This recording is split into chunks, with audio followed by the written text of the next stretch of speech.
What's up, Applied English? Mr. Hansack here with yet another virtual lesson. I want to thank you guys for finding today's lesson video. I know that these planned virtual days are a change of pace, a change of scenery for us, but we also know that they are necessary. They give you guys a chance to work from home. They give us as teachers a chance to meet in the mornings. So let's use today to learn a little bit here. As you notice, our objective for today is to identify and interpret symbols. I know that might be a new term for a lot of us, so we're taking our study of literature a little bit further and understanding a device called symbolism.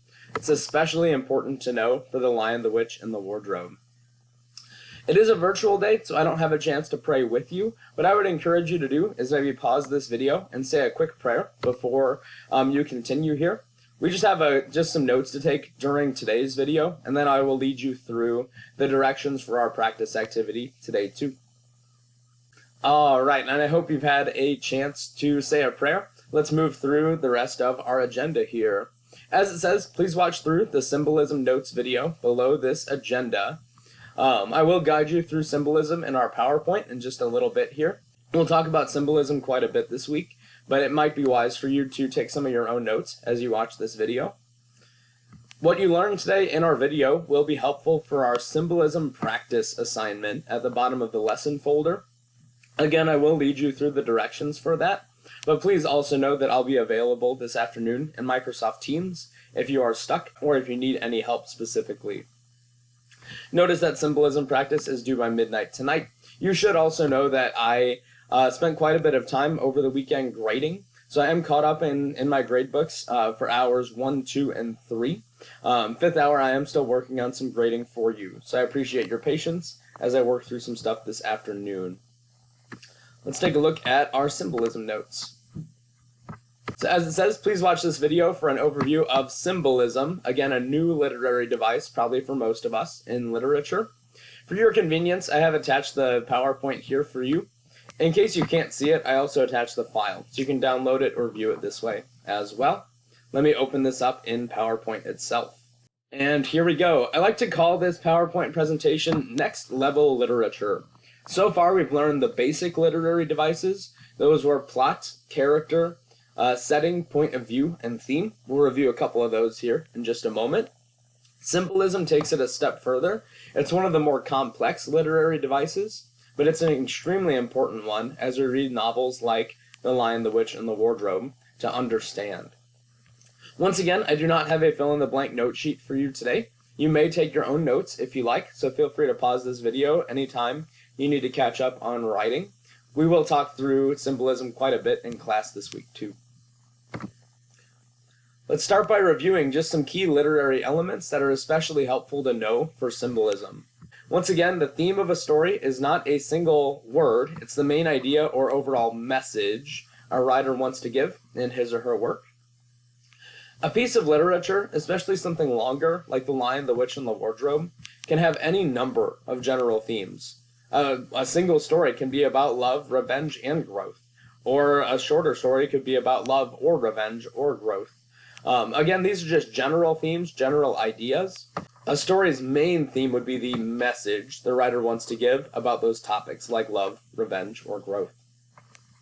Most stories do have one, all caps, major theme. Again, a message, something like success comes from determination.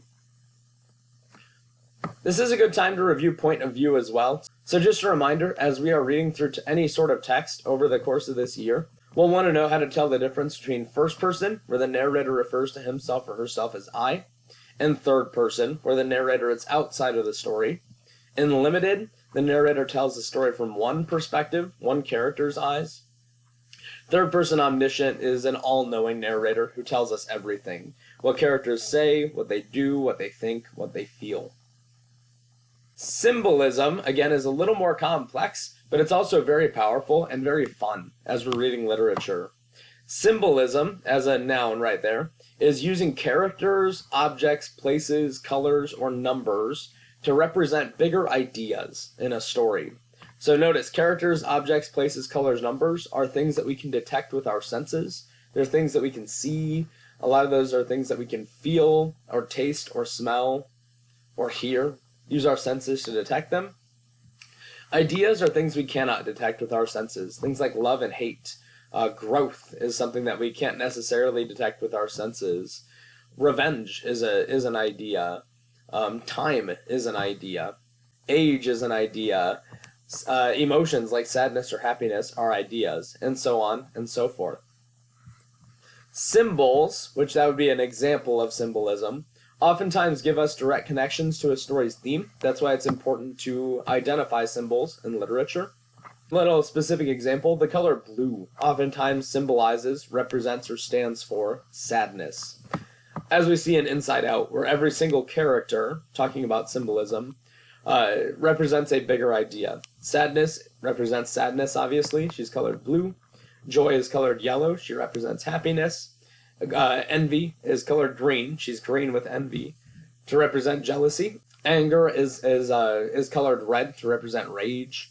And then I'm not sure why they chose purple as the color for fear, but notice that his character represents fear and anxiety. Let's see some more examples here. Let's try another color here. I would maybe encourage you to pause this video and think to yourself for a second what the color pink might symbolize. Alright, I hope you've had a chance to think through pink for a little bit. First thing I think of when I think of the color pink is girls, right? Typically pink is associated with femininity. When we think about a baby girl being born, usually everything is colored pink. Pink could also be a color of love or friendship. I think about giving flowers on Valentine's Day. Is also sometimes associated with beauty in literature as well.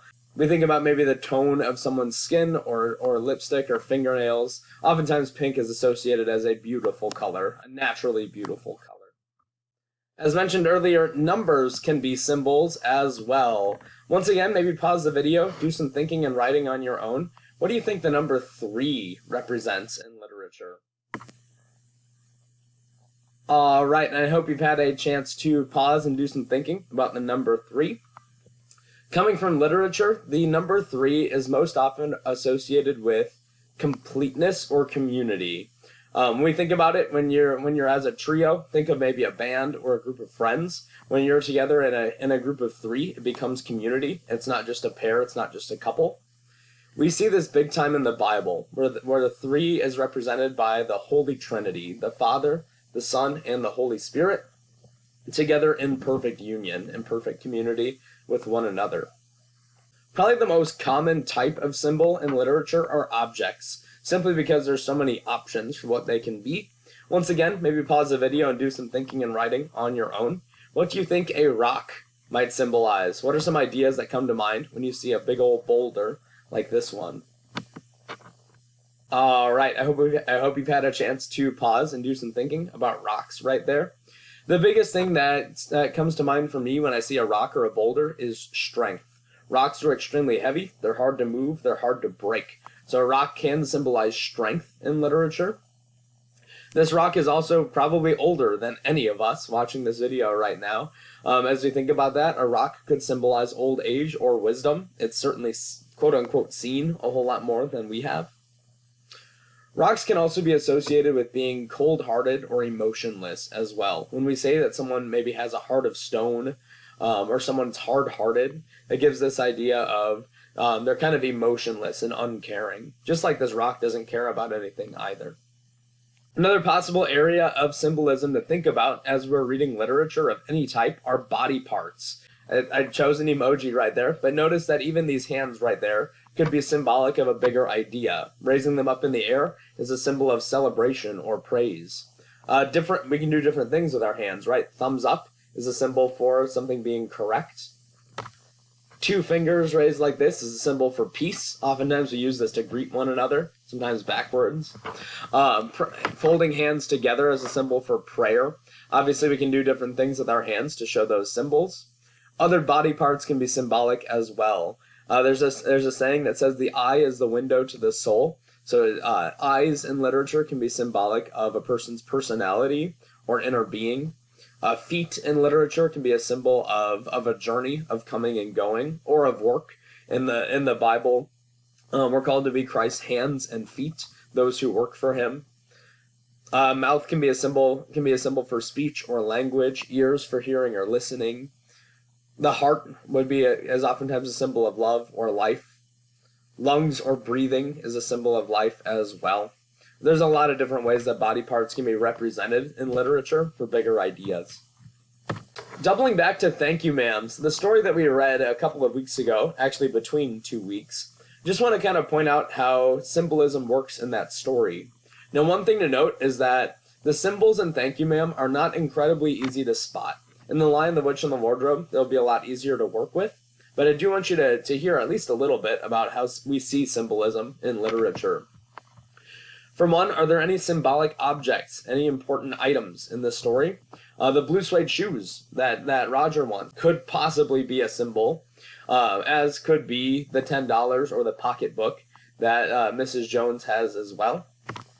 As we think about the shoes, those could be a symbol of Roger's selfishness or desires in the story. We know that the reason why he wanted to take Mrs. Jones' money is to buy those blue suede shoes for $10. That's using $10 to buy something he doesn't really need, right? Notice that Roger's priorities are different in the end of the story as they are in the beginning. He has these selfish desires, and over the course of the story, he learns to be selfless. He finds forgiveness for his old ways. Could the story's characters or settings symbolize bigger ideas? This is kind of a maybe for this story. Could Roger maybe symbolize just what it means to be on the wrong path in life? Absolutely. He does get corrected over the course of the story. Along with that, Mrs. Jones could stand as a symbol for forgiveness and love. I think we can make a stronger case for that as well. What about the setting? Now, I don't know so much about the city street. Notice that it is nighttime at the beginning of the story, so maybe that darkness is kind of a symbol for what's going on in Roger's life or in his mind or his heart. I do think that Mrs. Jones' apartment could be a symbolic setting as well. Her apartment is one that's described as being a rather crowded one. Roger notices that there are other roomers, there are other people in that apartment building as he walks in. So she doesn't have her own house, so to speak. But she does have a nice little apartment, right, that she worked for by going down the right path in life. That's maybe something we can see in the story's setting to symbolize a bigger idea. Notice Roger's on the wrong path. Mrs. Jones or Mrs. Jones's apartment is a symbol of living life the right way. Any other possible symbols? This is something I actually found while doing some research on Thank You Ma'am. This is a reminder that if you're struggling with symbolism, use your references, use your resources, use the internet, and look up what something could symbolize in literature. As I was reading up on Thank You Ma'am, someone on the internet made a pretty brilliant point that one of the first things that Mrs. Jones does with Roger in the story is wash his face. Even that could be a symbol of forgiveness, that they are washing him clean. They're washing his conscience, his guilty conscience, clean. It's a brilliant point. It's a really easy one to miss as you're reading Thank You Ma'am. But these are just examples on how symbolism can work in small ways. Notice that all of these ideas connect back to the story's theme. Alright, so the last thing I want to look at here real briefly is your symbolism practice. I want to walk you through the directions here. Alright, so our document is up here. That first paragraph is just another reminder of what symbolism is. We just covered that, so you can read that on your own if you need. Here's the directions here. Below are 10 images. Of these 10, please explain what 5 of them might symbolize in literature.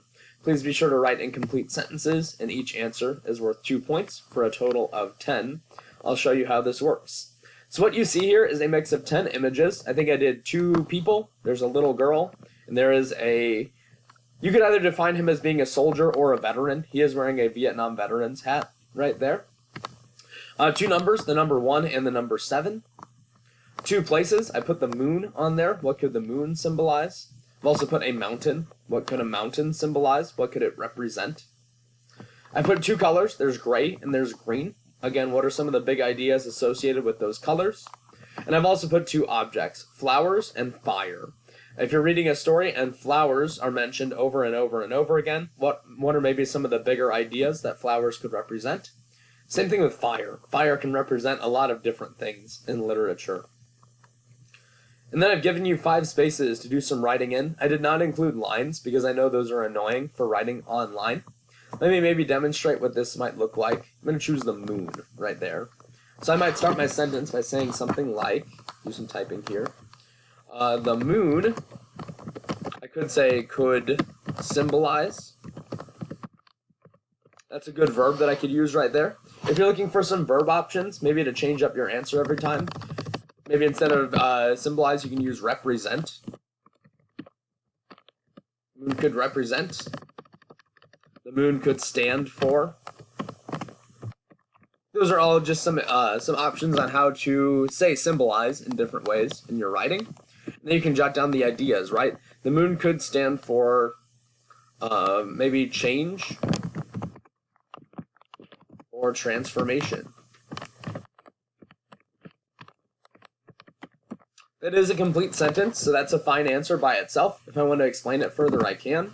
So I think about maybe a story that focuses on your protagonist transformation. You've got a dynamic character.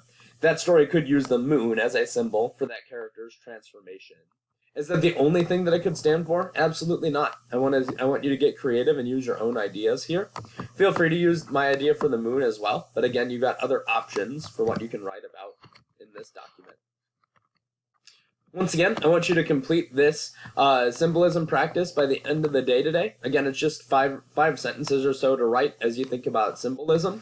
Again, feel free to use your references. Use the internet to come up with ideas if you get stuck.